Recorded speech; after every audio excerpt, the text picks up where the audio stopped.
Hi again, everybody. It's Allie from Allie's Losing It. I want to thank you for coming back. I know it's been a little while, especially after my surgery. Everything has been a little difficult. I've been very tired and kind of going through some stuff, but I figured I would have this video to do week 1 and week 2 together. And then every Monday or Sunday, I haven't fully decided, I'll do a weekly update from now on. So again, thanks for coming back. Just a quick update. I am down 16 pounds since Monday, January 20th. So that's 2 weeks today. And then 30 pounds since I started my pre-op diet. So, and that was on the 8th of January. So that's less than a month. I've lost 30 pounds, which is insane to me. Even when I was doing keto, I don't think I lost that much that quickly. So let's go into some information about my surgery. Want to do a quick update about my incisions. I won't show you my incisions.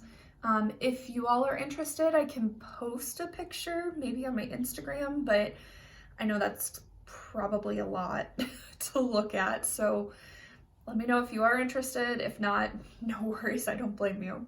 But I have 4 incisions that are kind of bigger.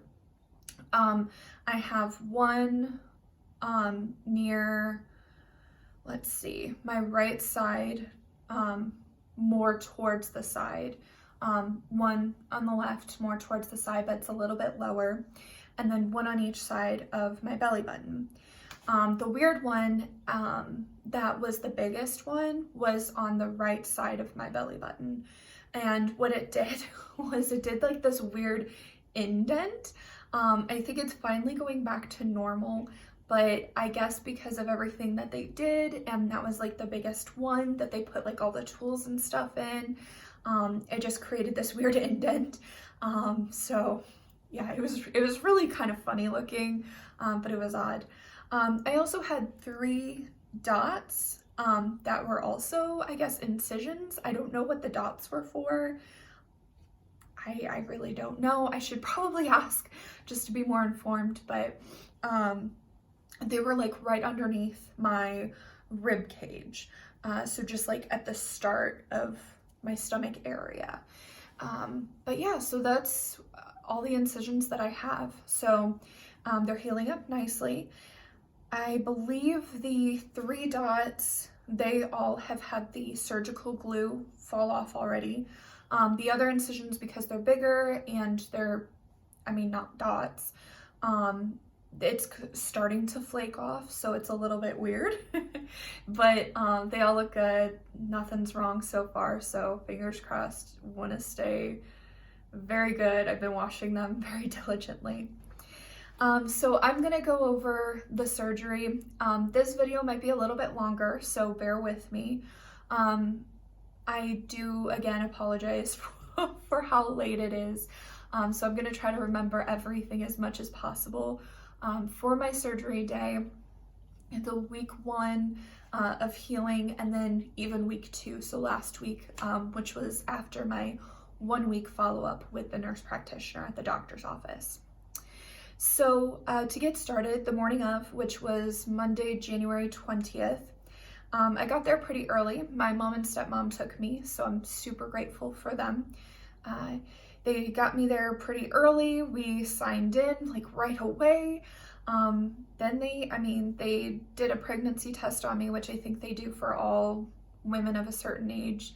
Obviously came back negative. And then, trying to remember now, they got me back so quick. They had me wash with this surgical soap, of course, that morning before I went in.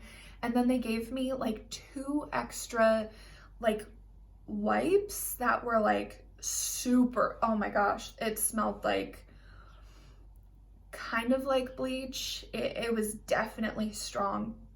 And they just had me use both of them and like rub my stomach for 30 seconds each. Now, again, just the nature of this type of channel, but you might get a little TMI. But I was lucky and I got to start my period full force that morning. Literally after they took me back, I went to the bathroom and I'm like, are you kidding me?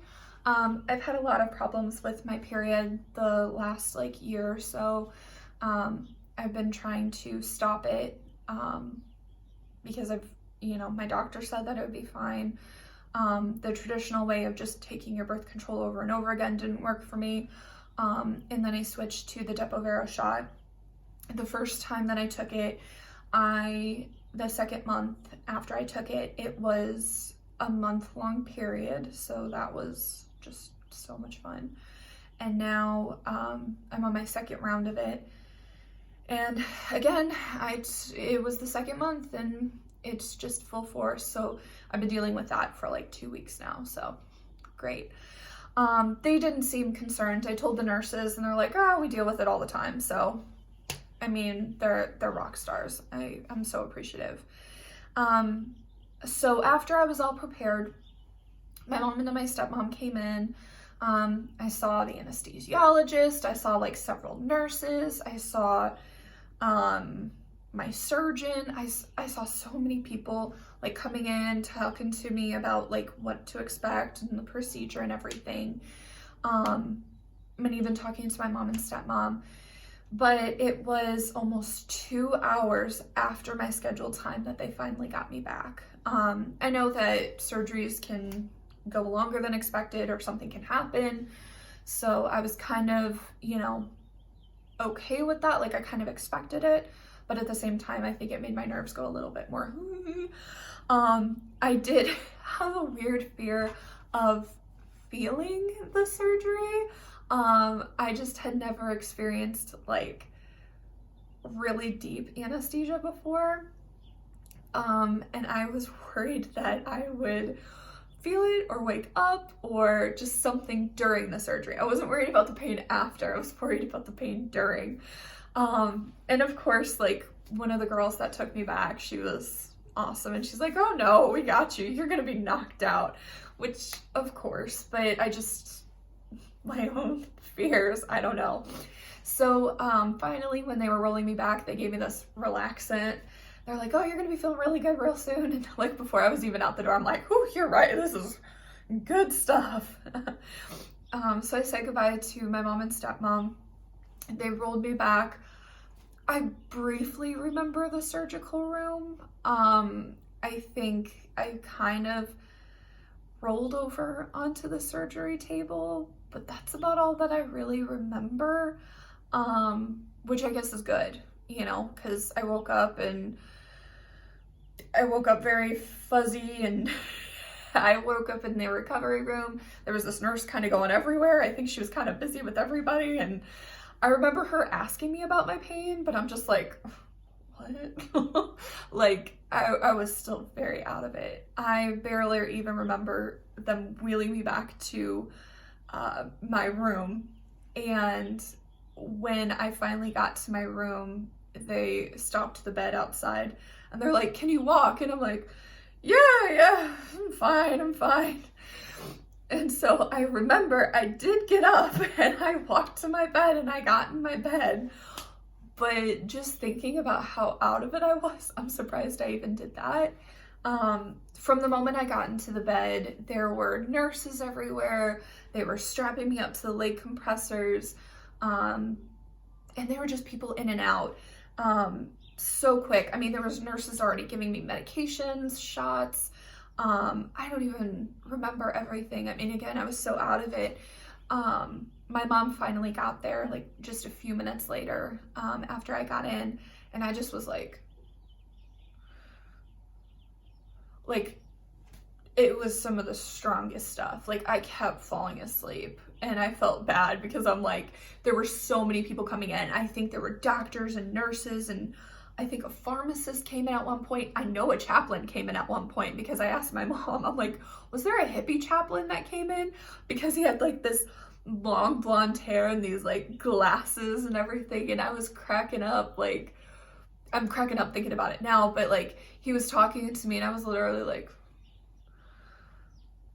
I was struggling so bad to stay awake. And, you know, I'm not super religious, but I still respect, you know, everybody that comes in and talks to me. And I just was thinking about it now, I'm cracking up that anybody was trying to give me all this information. And I'm just like, I'm glad my mom was there because she was able to take more information than I was, but it was ridiculous.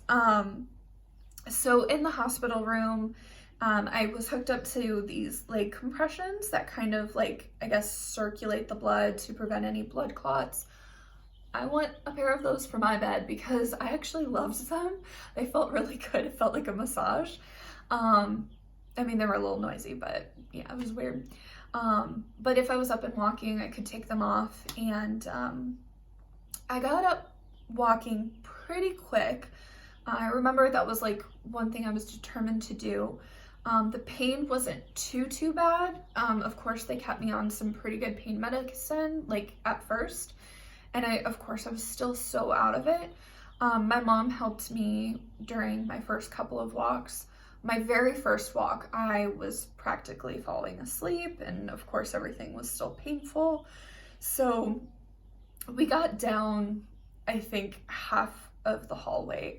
We probably didn't get very far at all, maybe a couple rooms down. And she's like, why don't we turn back? And I'm like, okay. So we turned back. I think that first night wasn't too bad. I mean, of course, I was woken up every few hours, but I would say around 2 a.m. My mom had left at that point.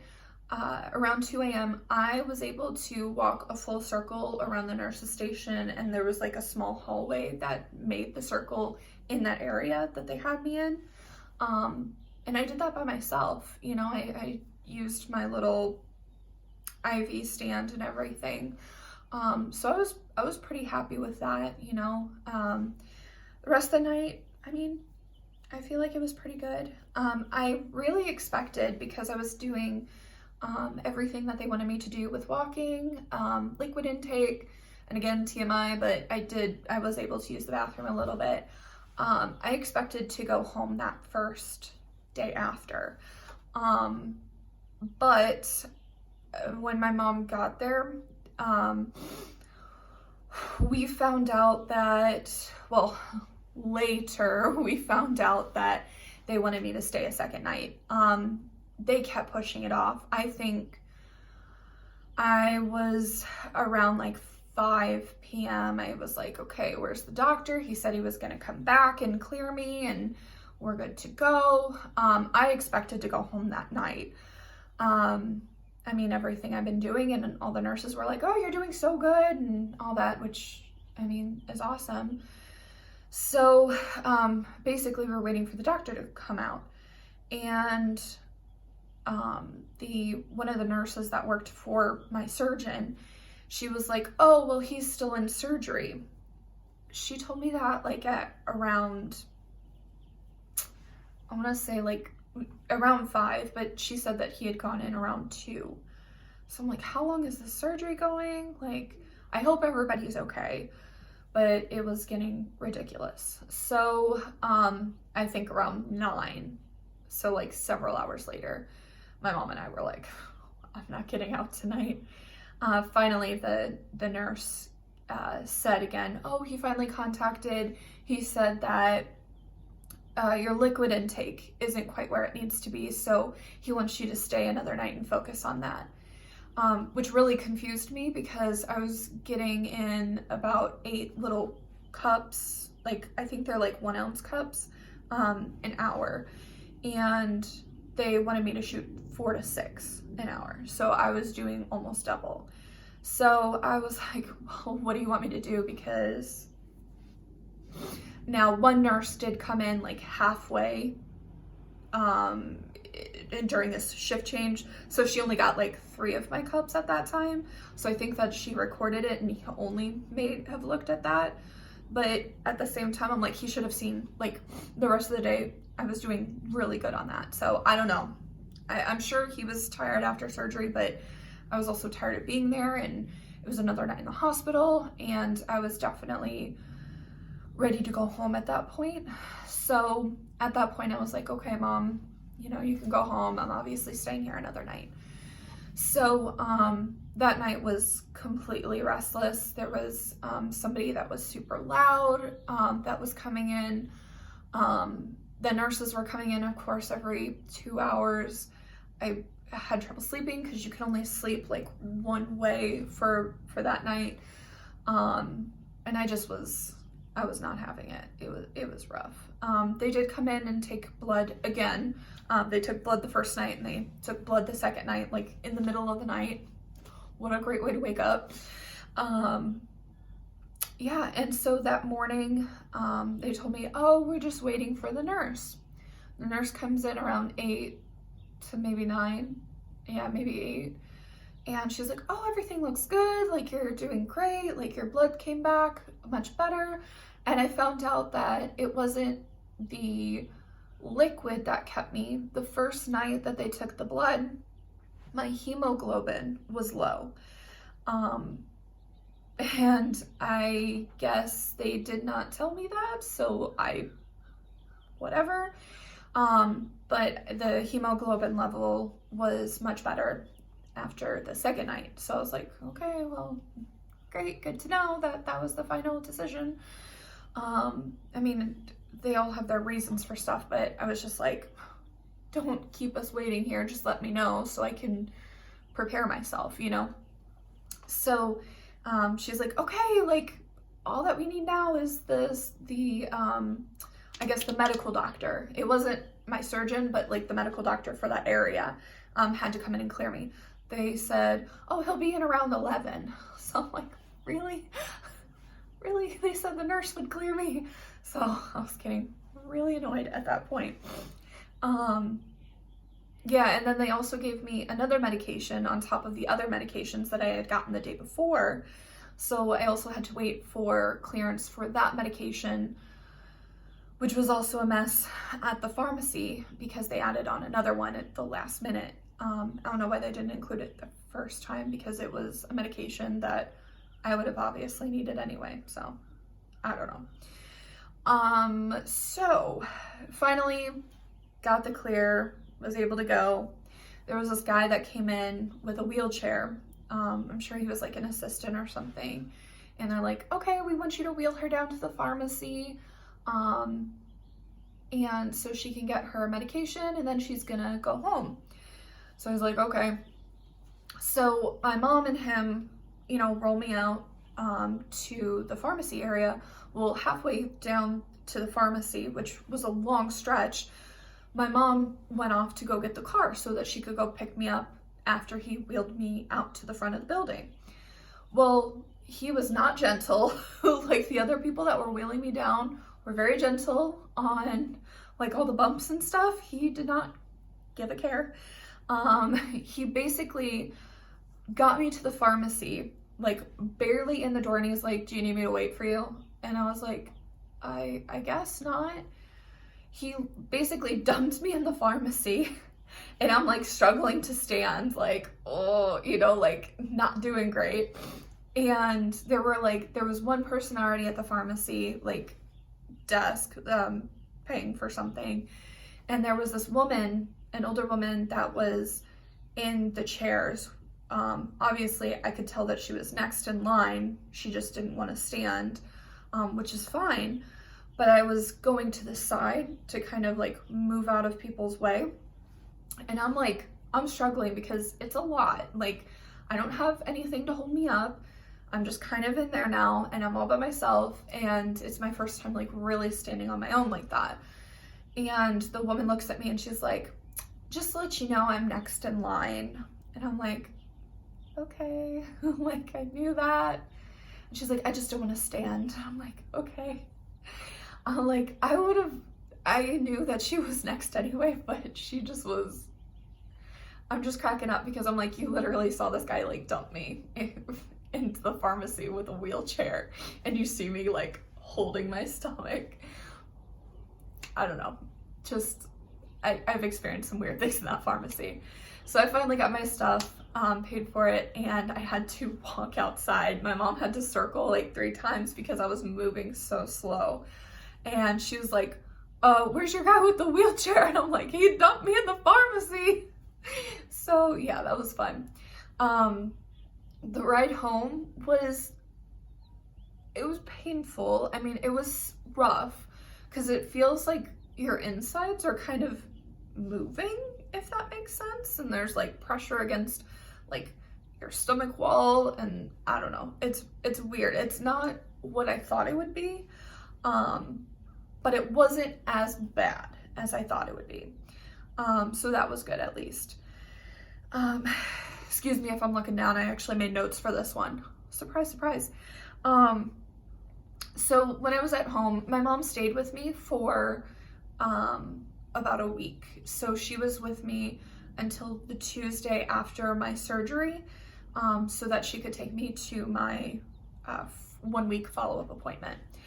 So I was super grateful for her for that, because she took care of my dog, Hobo, and she took him out potty, and I'm so grateful for her. We watched a lot of RuPaul. We watched quite a bit of RuPaul. I got her into that. So that was kind of funny. I slept a lot. I think I took at least one nap a day, and the nap was at least 3 hours. Yeah, I slept more than I thought I would. I slept on my couch, which I thought would be miserable, but actually was super comfortable. I think it helped because it was such a small space compared to my bed, and I could only sleep, you know, on my back. So it really helped, and I, of course, you know, used a lot of pillows and blankets and stuff, so it really helped having that. I walked circles around my apartment quite a bit. Didn't get as much walking as I wanted, but I still got up and made sure I walked. It's been so cold out here in Missouri that it would not be possible. And of course, like when I came home, it was like sleeting and snowing and all this stuff. So I didn't want to risk like falling or slipping or something, because I am not graceful. My water intake was pretty good. I did a decent amount of protein, but I did focus mainly on broth and Jello, which I wasn't huge into Jello before, but I was really into Jello after. Sugar-free, of course, and the broth was pretty good. I tried the protein shakes, which I've had horrible luck with the protein shakes, horrible luck. I'll go into that in my next video, which I'll film right after this, about the complications and just different stuff that I've had to struggle with prior and after surgery. So stay tuned for that if you want to know all that fun stuff. So